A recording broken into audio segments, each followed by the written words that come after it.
Hey guys, Craig here again. So another update on the magach. So the previous wash is now dried. So as you can see, you forget to put the turret on and it drops off. Oh dear. Oh well. But the previous wash is dried, so now it's looking pretty dusty and dirty and grimy from the base wash that we put on.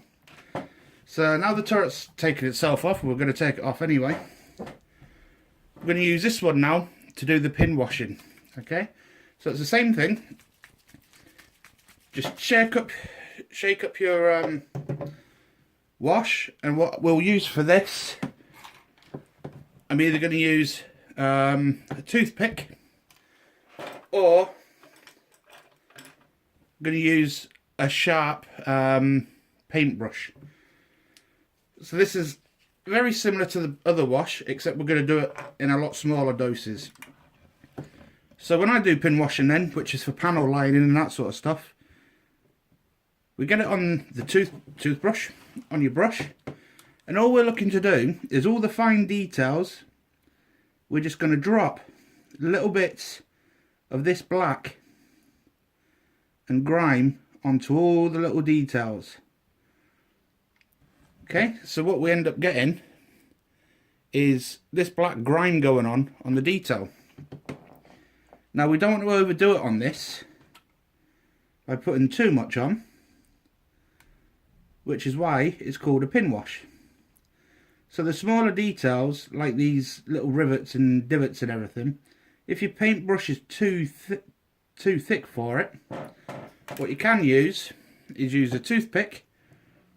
Same thing, just dip it into your wash, and then we're just going to use a toothpick to manipulate the wash nut going into all these little crevices and in all these little details. What will happen with this as well is if you've got your gloss coat down, this is where your gloss coat's really going to help you. Because what's going to happen when you put this stuff on, it's going to literally soak itself around all the details,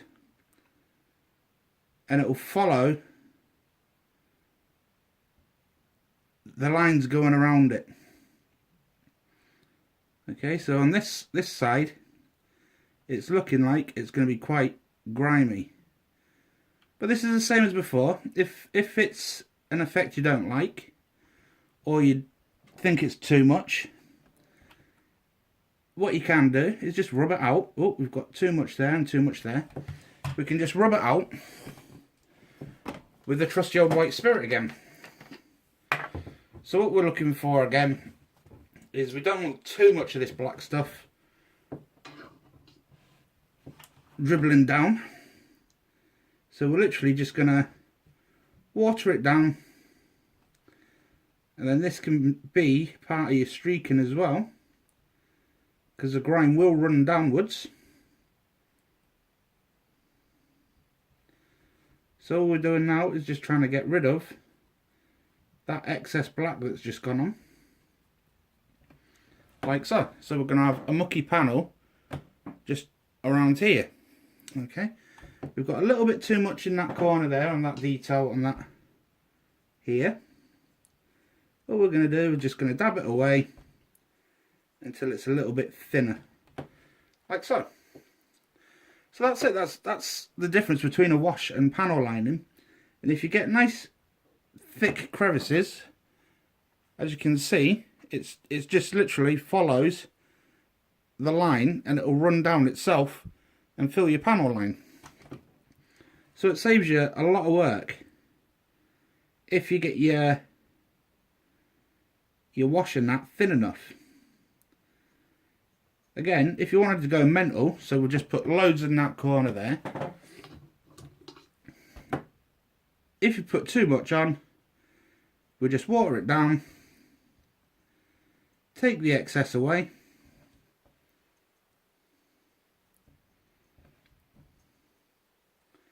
and you'll start getting the black mixing in with the brown, what we did before.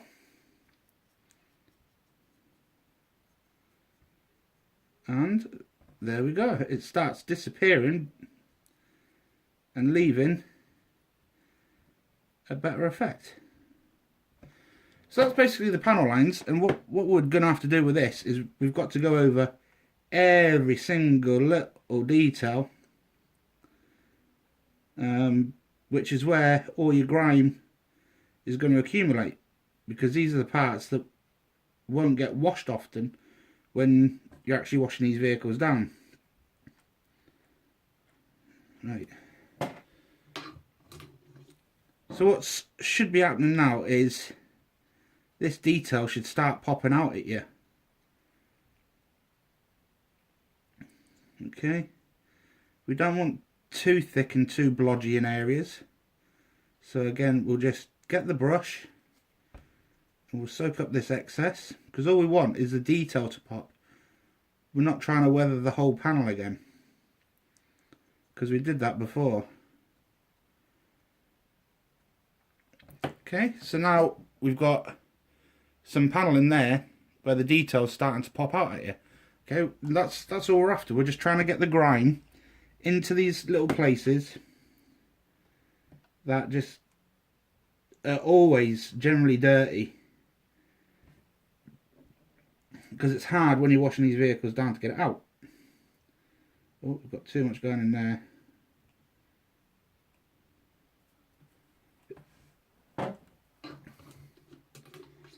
Right, now let's get rid of this excess.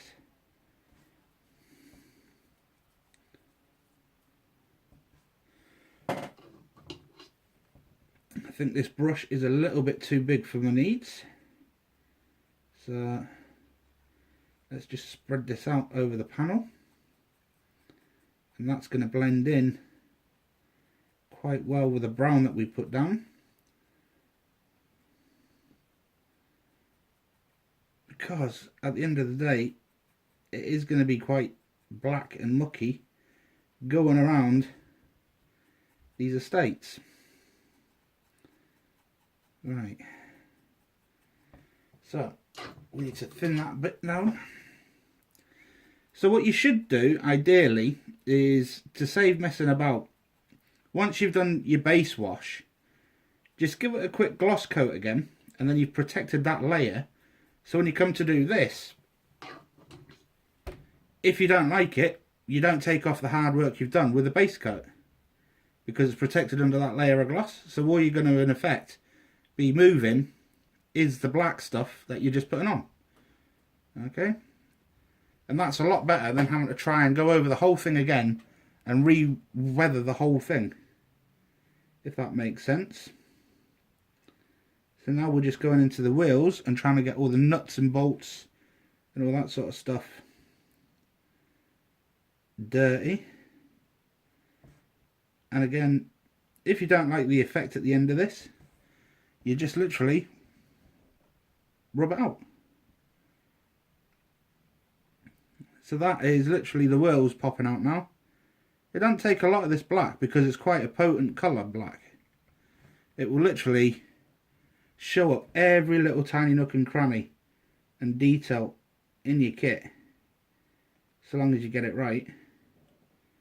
Now these wheels have little bolts on them, on that sprocket at the back. So what we want is to thin that right down so it pops that out, rather than, there we go. We're just trying to get the black into the recessed detail, but we don't really want it on the facing sprocket, because we're just popping the detail out. So as you can see in the sprocket now, the black's settling into the bolt holes and everything, and that's all we're after. We're just trying to make this stuff stick out as a talking point. It's just getting the right amount of each colour for the effect you're trying to achieve.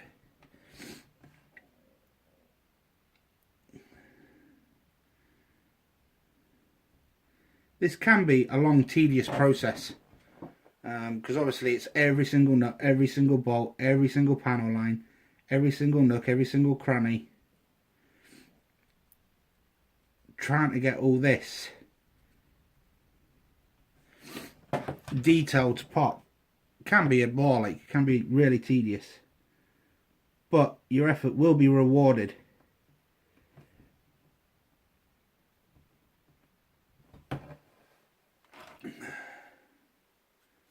That's a bit thick on the top, so let's get rid of that. So ideally with the black you want it as thin as possible, just to fill in that detail, but not enough to start staining your base coat. Because grime, this is where you can over weather. All we're trying to do is just highlight the detail, like I keep saying. So you don't want to have it too black, because it will just overpower everything else that you've done on the kit.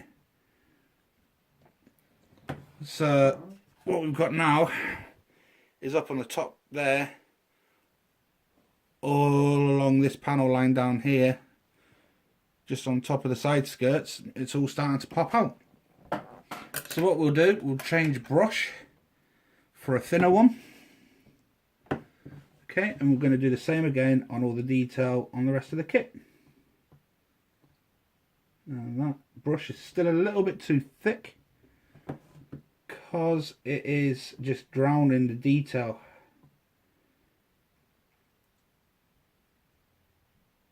So if you get this right and you get a decent brush, it should just flow like water through the panel lines without pooling like it's doing on this, because I'm using the wrong brush.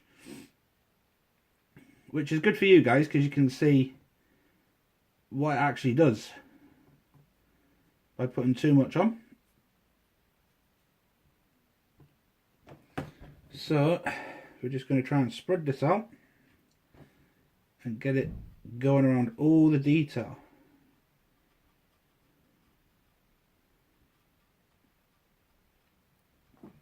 Okay, so some areas, like around the engine decks and that, you want it to be thicker.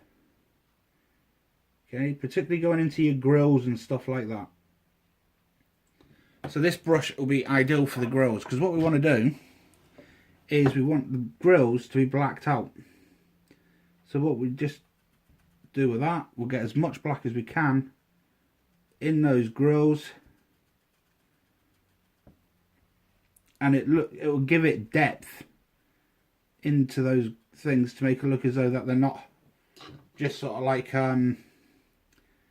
sealed up, and it saves painting.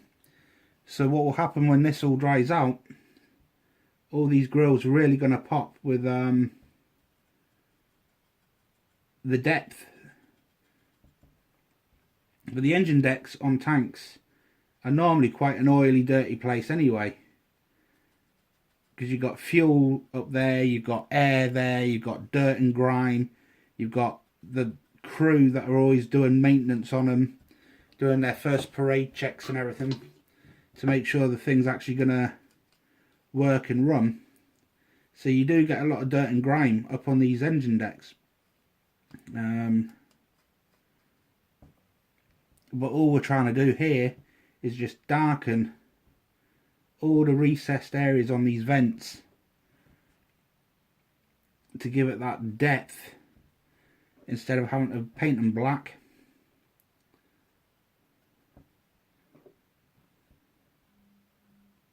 So they're filling up quite nicely. So once this is all dried out, they'll look deep, and it will look as though there's stuff down there to look at. Again, this can be a very, very long, boring, tedious process, doing this pin wash stuff. And again, if you mess up and get too much on there, just wipe it out, or you can spread it and blend it in with everything else. It's entirely the look you're trying to perceive. So like we said earlier, I'm just trying to get this to look like it's been trundling around the streets, so we can get away with quite a lot of black dirt on this just purely because it will be getting black through the terrain it's going through. So other things that we need to do around here, then we need to get the blacks into the recessed areas. So this is where the pin wash comes in, and it's just literally in the corners, and the stuff will automatically spread itself out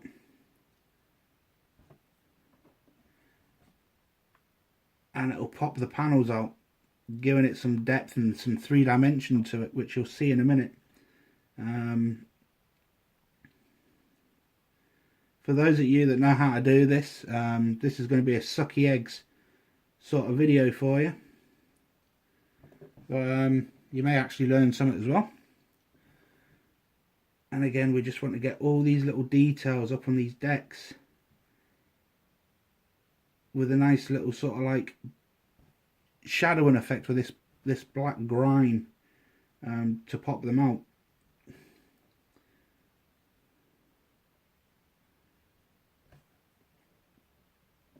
You don't have to be super accurate with this, because obviously grease and grime doesn't fall naturally.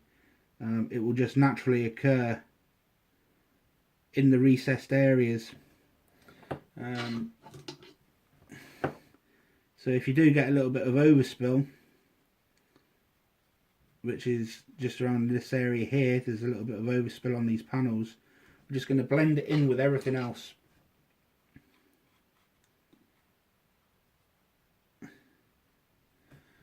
Use the other brush for blending that in.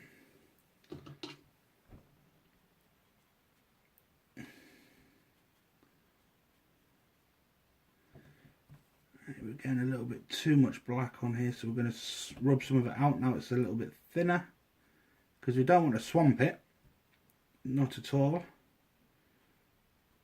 We're just trying to blend it with the rest of the kit.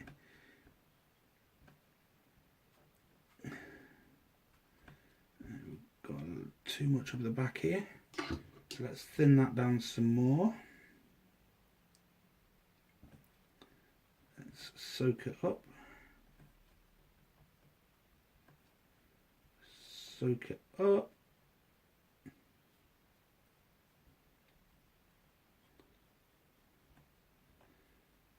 We've got too much around that corner there, so we'll blend that in with the rest of the engine deck. Blend it in down here.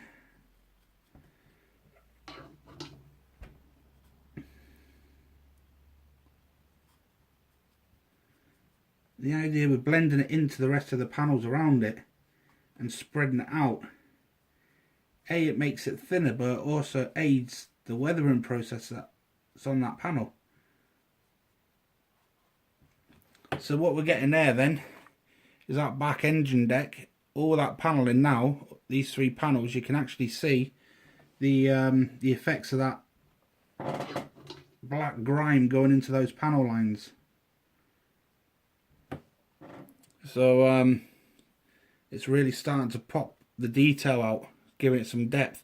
And same with these grills, you can see the black settling in to all these grills now and giving it that 3D sort of texture and depth into the kit. Because I absolutely detest trying to paint these things black and then trying to do this on top of that anyway. Because just painting them black for me isn't realistic at all. So those grills will come up just nicely. So we've got a fuel cap in here, and that's going to be quite generally dirty. And because it's angled down the way, and we're just talking about here, look, because it's angled down the way, you're going to get fuel spillage down in these panels in here, and it's going to be wet. So in there could be potentially quite black and minging where the fuel's run down the actual vehicle, where the hole's curved. It's going to be the same script on this side. So again, we're just going to get quite a bit of black going in around this detail here to simulate grime. And then we want quite a bit into there. It's slightly angled, so you might get a little bit of runoff and overspill into there. Maybe quite a lot in those corners. So what we're trying to do there is just put in your fuel and oil stains using this black filter. I'm trying to make it look as though someone's been up there with something.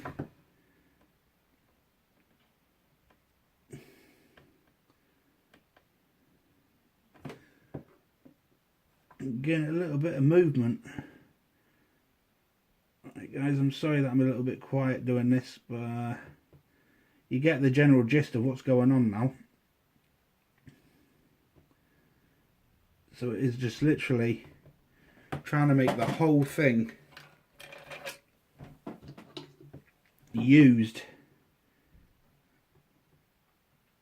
That's better. That's spreading out a bit better.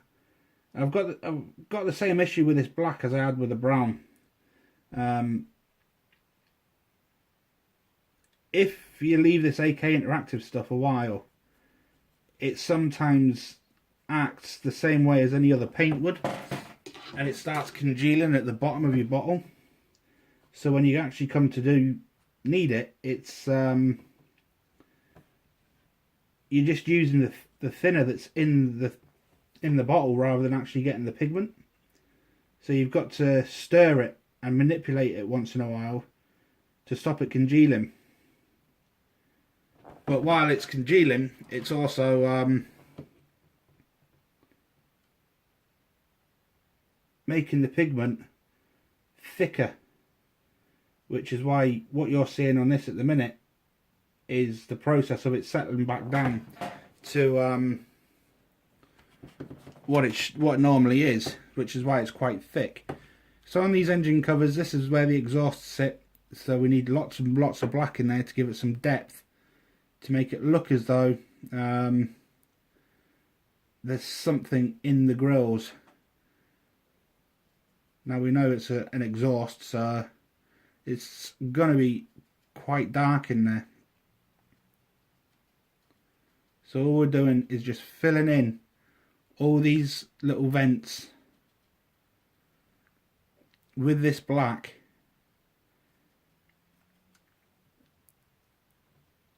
to get some depth in there. Because what goes on the back of this after this is going to be the pigments, which is going to be the exhaust smoke coming out of here anyway. But you still want to try and get a level of depth to it. Ideally, I want this as thick as possible in there to be as black as possible.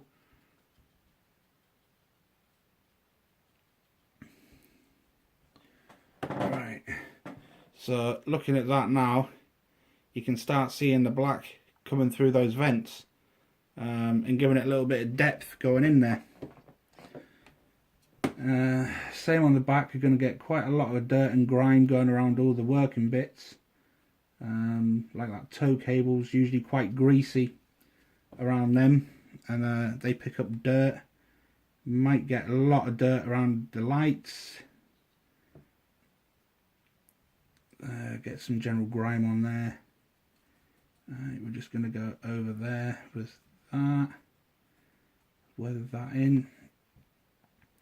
You might get some grease on these on here, on those little moving parts.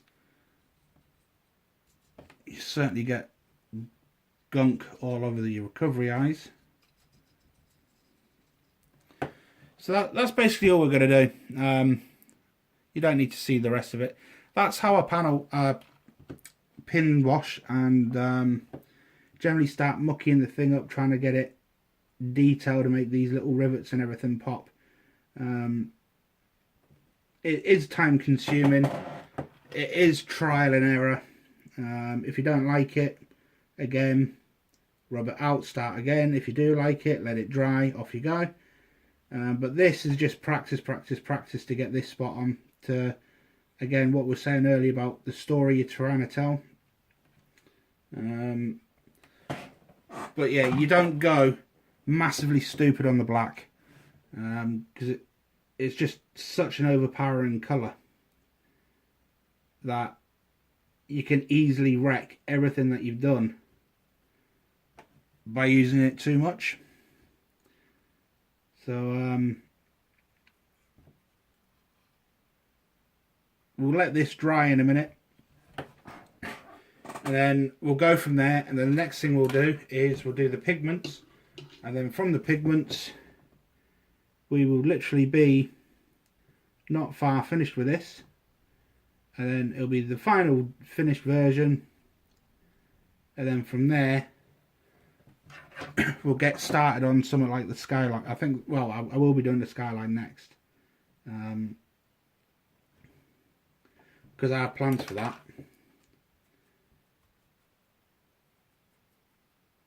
I know this is a little bit more tedious and boring than the other video, but it is more of a painstaking process that we go through on this one.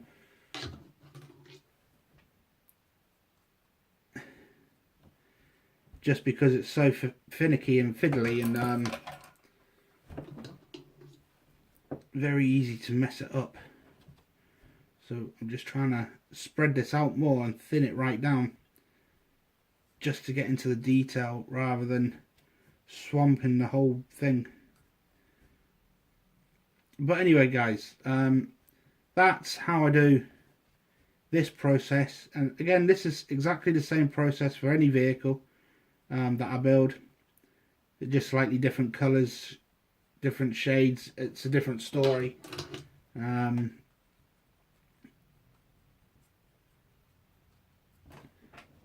So yeah, that's us. This is going to take me the rest of the night to finish this off now, because now I've started, I want to get it finished, ready for the next stage, which won't take as much work as this. But this is the ball ache version now, getting this to be popping.